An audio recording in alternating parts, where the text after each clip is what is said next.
हिंदुस्तान पर चीन का हमला हुआ तो सारा हिंदुस्तान कविता करने लगा था, आपको भी पता होगा। सारा हिंदुस्तान कहने लगा था कि हम सोए हुए शेर हैं, हमें छेड़ो मत। तो मैंने कई कवियों से पूछा कि शेरों ने कभी भी नहीं कहा है कि हम सोए हुए शेर हैं, हमें छेड़ो मत।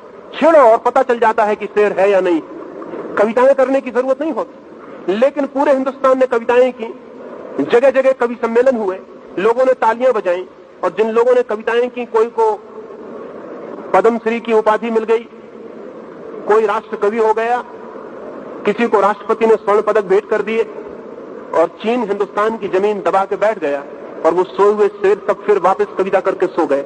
उनका कुछ भी पता नहीं चला कि वो कहां चले गए।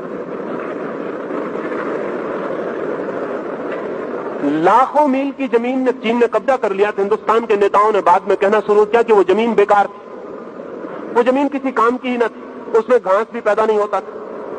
अगर वो जमीन बेकार थी तो फिर जवानों को लड़ाना बेकार, पहले ही जमीन छोड़ देनी थी। और अगर जमीन पर घास भी नहीं उगती थी तो उसके लिए लड़ने की कोई जरूरत नहीं थी। तो मैं उन नेताओं से कहता हूं कि अभी भी देश में जितनी जमीन और बेकार हो उसे चुपचाप दूसरों को दे देना चाहिए, ताकि कोई झंझट ना हो, कोई झगड़ा ना हो। ये जो हमारा चित्त है, इस चित्त को मैं बूढ़ा, ओल्ड माइंड, बूढ़ा चित्त कहता हूं।